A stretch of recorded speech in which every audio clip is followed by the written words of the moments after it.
Welcome back everyone.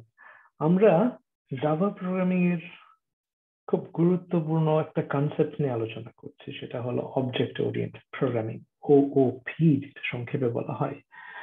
আজকে আমরা object oriented programming এর ক্লাস এবং অবজেক্ট ক্রিয়েশনের পাশাপাশি যে বিষয়টা দেখব সেটা হচ্ছে কিভাবে মাল্টিপল ক্লাস ব্যবহার করা হয় অবজেক্ট ওরিয়েন্টেড প্রোগ্রামিং এ। ঠিক আছে, আমি এক্লিপস আইডিটা খুললাম। আমরা গত ক্লাসে দেখেছি, এটা কিন্তু আমরা ইচ্ছা করলে একটু বড় করে ক্যানভাসটা আমরা বড় করতে পারি। আমরা এর আগে শিখেছি কিভাবে এটা এক্সপান্ড করতে হয়। ঠিক আছে, আমরা কি করতে পারি, জাস্ট এইখানে ডাবল ক্লিক করলে এটা এক্সপান্ড করবে, আবার আমাদের এই ফাইল নেমে ডাবল ক্লিক করলে আবার এটা আগের পর্যায়ে চলে আসবে। আরেকভাবে এটাকে আমরা এক্সপান্ড করতে পারি এবং রিস্টোর করতে পারি, সেটা হলো কন্ট্রোল এম এবং এগেইন কন্ট্রোল এম দিলে আবার আগের অবস্থানে ফিরে আসবে। ঠিক আছে, এইটা হলো একটা ক্লাস এবং এটা হলো টেলিভিশন ছিল। আমরা এটা যদি বলি টেলিভিশন না বলে সংক্ষেপে বলি TV1, বোঝার জন্য আরো সুবিধা হবে। TV2, তাহলে এটা হলো তৃতীয় অবজেক্ট হলো TV3, চতুর্থ অবজেক্ট হলো TV4। ওকে, দেন এরকম করে আমরা n নাম্বার অবজেক্ট ক্রিয়েট করতে পারি, সেটা আমরা আগের ক্লাসে দেখেছি। এইবার আমরা দেখব কিভাবে আমরা মাল্টিপল ক্লাস ক্রিয়েট করে একটা ক্লাস থেকে আরেকটা ক্লাসে গিয়ে আমরা কিভাবে প্রপার্টিজ এবং মেথডস গুলো, জাভা প্রপার্টিজ এবং মেথড গুলো আমরা ক্রিয়েট করতে পারি। মনে রাখতে হবে এই ভেরিয়েবলটাকে, নেম হলো এখানে ভেরিয়েবল, সাইজ ইন ইঞ্চেস হলো একটা ভেরিয়েবল, প্রাইস হলো ভেরিয়েবল। এইটাকে জাভাতে আবার আমরা ফিল্ডস বলি এবং এটাকে আমরা প্রপার্টিজ বলি। ঠিক আছে, প্রপার্টিজ, আবার এটাকে আমরা ইনস্ট্যান্সেস বলি। ঠিক আছে, এটাকে আবার এট্রিবিউট বলি। তাহলে এটা যদি এট্রিবিউট হয়, স্বাভাবিকভাবে এটা এট্রিবিউট ফিল্ড। ঠিক আছে, তো জাভাতে এগুলোকে আমরা প্রপার্টিজ বলছি, কারণ টেলিভিশনের প্রত্যেকটা ক্লাসের দুটো দিক আছে, যেটা আমাদেরকে বুঝতে হবে। সেটা হলো দুইটা দিক আছে, একটা হলো টিভির প্রপার্টিজ আছে, আমি একটু লিখে দেখাই, টিভির প্রপার্টিজ আছে। ঠিক আছে, প্রপার্টিজ হাতের লেখা জঘন্য। ঠিক আছে, প্রপার্টিজ কোনগুলো, যেমন টিভির নাম আছে, নেম, টিভির প্রাইস আছে। ঠিক আছে, টিভির কালার আছে, টিভির মেক ইয়ার আছে, যেটাকে আমরা মডেল বলতে পারি, মডেল আছে, টিভির সাইজ আছে। ঠিক আছে, ইত্যাদি ইত্যাদি। আরো টিভির ভলিউম আছে, টিভির ওজন আছে, অনেক কিছুই আছে। এই যে আছে থাকা, TV has a name, TV has a price, TV has a colour, অর্থাৎ এর নাউন এবং অ্যাডজেক্টিভ, এগুলো হলো তার প্রপার্টিজ। ঠিক আছে, আবার এই টিভির কিন্তু কিছু অ্যাকশন নেওয়ার ক্ষমতা আছে, যেমন টিভির বলবো, এগুলোকে আমরা মেথডস বলি। মেথডস সেটা কি, টিভির সাউন্ড আছে, সাউন্ড মানে ভলিউম। ঠিক আছে, টিভি সাউন্ড বাড়তে পারে, কমতে পারে। টিভির কি আছে,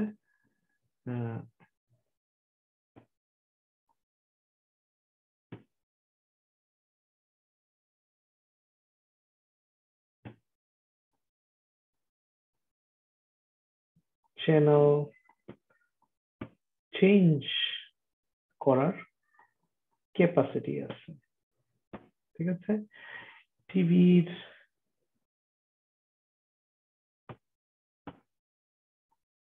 স্টার্ট করতে পারে, টিভির স্টপ করতে পারে। এই যে কিছু অ্যাকশন নেওয়ার বা নেওয়ানোর যে ক্ষমতা, প্রত্যেকটা শব্দের পরে যে প্যারেনথেসিস আছে এগুলো হলো মেথডস। মেথডসকে ফাংশনও বলা হয়, ঠিক আছে।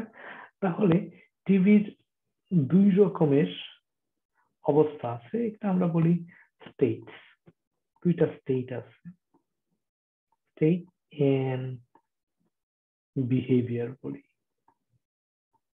বিহেভিয়ার, স্টেট হলো প্রপার্টিস এবং বিহেভিয়ার হলো এই। ঠিক তেমনি যদি টিচার যদি ক্লাস হয়, ঠিক আছে, এই টিচারের দুটা দিক আছে, একটা হলো স্টেট,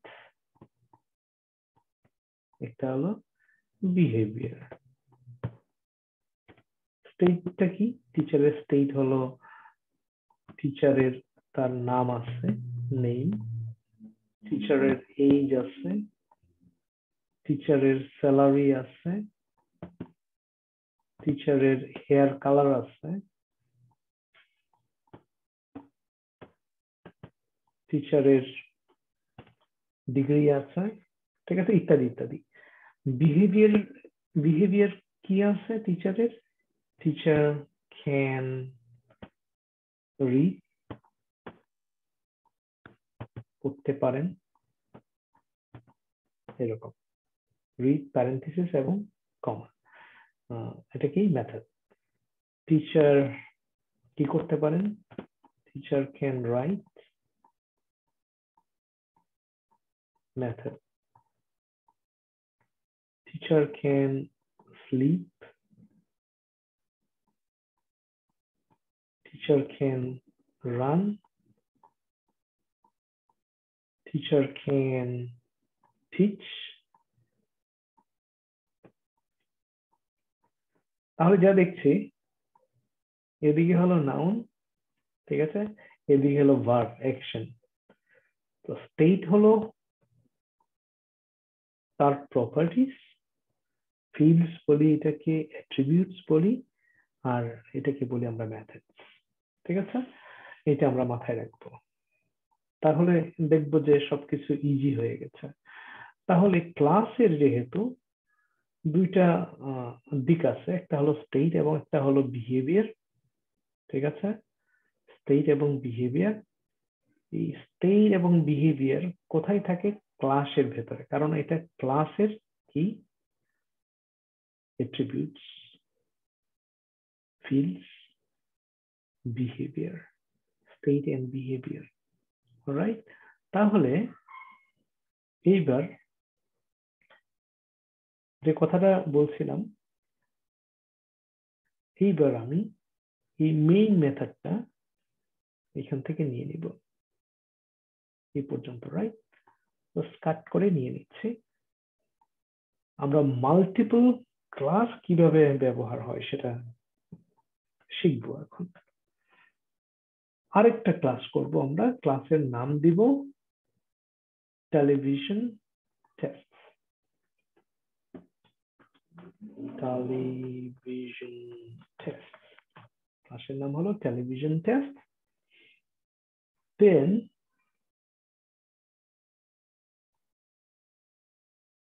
এই জাস্ট একটা ব্লুপ্রিন্ট, রাইট? দেন যা কেটে এনেছি এটা জাস্ট এখানে পেস্ট করে দিলাম, ঠিক আছে। এখন এই মেইন মেথডটা যদি না থাকে তাহলে কিন্তু কি হবে না, এটা রান হবে না, রাইট? রান কনফিগারেশন দেখাচ্ছে, জাভা অ্যাপ্লিকেশন দেখাচ্ছে না, রান হবে না, ঠিক আছে? ওকে, আরেকটা হলো টেলিভিশন, এইটাও কিন্তু এখন রান হবে না বিকজ মেইন মেথড নেই, ঠিক আছে? মেইন মেথডটা আমরা কেটে নিয়েছি। এইবার টেলিভিশন টেস্ট, এইখানে আমরা মেইন মেথডটা পেস্ট করে দিলাম, ঠিক আছে? এইবার যদি এক্সিকিউট করি আমরা দেখছি জাভা অ্যাপ্লিকেশন চলে আসছে, রান করছে, রাইট? ঠিক তেমনি এইবার যদি এইখানেও আমরা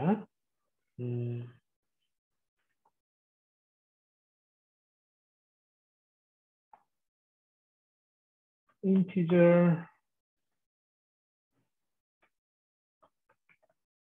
মডেল সমান সমান 2021 M2010, কিন্তু এম হবে না বিকজ জানি আমরা মডেল হলো ইন্টিজার, রাইট? ওকে, এখন আমরা কিন্তু এই অবজেক্ট দিয়ে আরেকটা ক্লাস থেকে তার প্রপার্টিজ গুলো অ্যাক্সেস নিতে পারছি, রাইট? ঠিক তেমনি এইখানে যদি একটা মেথড থাকে টেলিভিশনে, মেথড ফর এক্সাম্পল এখানে একটা মেথড আছে, মেথডের নাম বললাম public void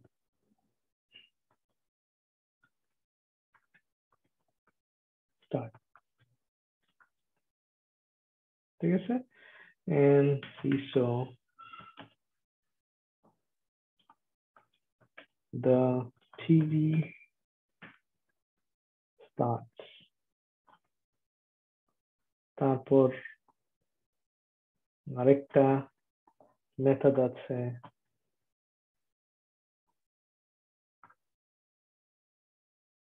stops, TV stops, ওকে? স্টার্ট এবং স্টপ। এখন আমরা মেথড এর চ্যাপ্টারে আমরা দেখেছি মেথড কেবল তখনই রান করে যখন সেটাকে আমরা নাম ধরে রাখি।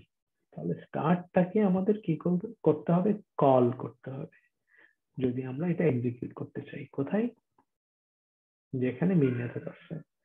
তাহলে আমি বলতে পারি tv1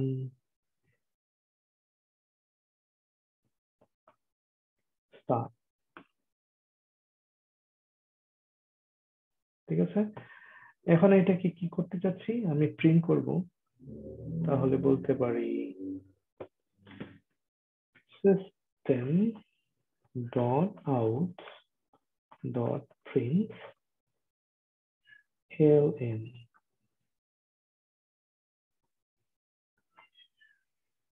right? আসলে এটা হলো tv1, ওকে।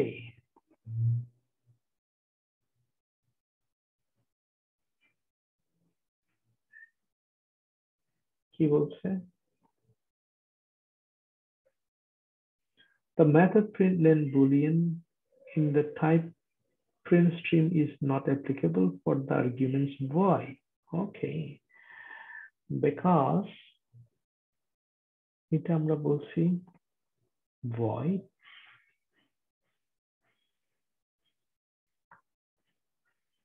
আমরা যদি শুধু বলি void start, আমরা প্রিন্ট না করে এটা অ্যাক্সেস করতে পারবো আসলে, রাইট?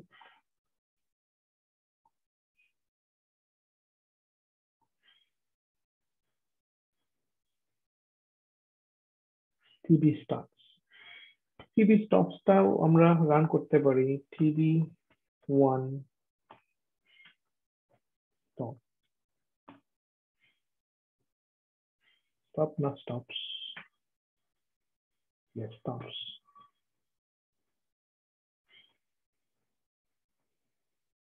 এবার টিভি স্টপসটাও আমরা অ্যাক্সেস করতে পারছি। সো একই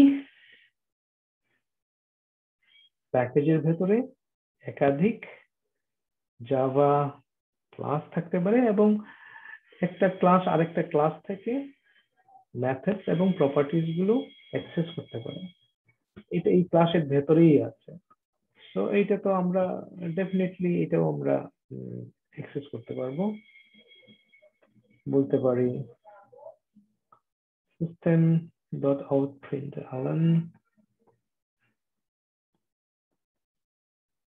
tv4 এর প্রাইস আমরা দেখতে চাই। ওকে,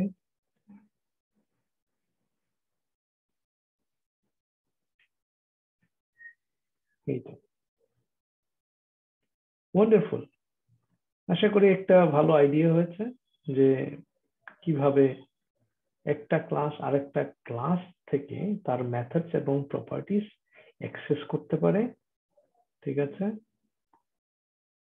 এটা আমরা মাথায় রাখতে পারি। যেহেতু এটা পাবলিক, কাজেই ক্লাস যখন পাবলিক হয় তখন ইভেন আমরা আরেকটা প্যাকেজ থেকেও এটা অ্যাক্সেস করতে পারবো, সেটা আমরা ধীরে ধীরে দেখবো।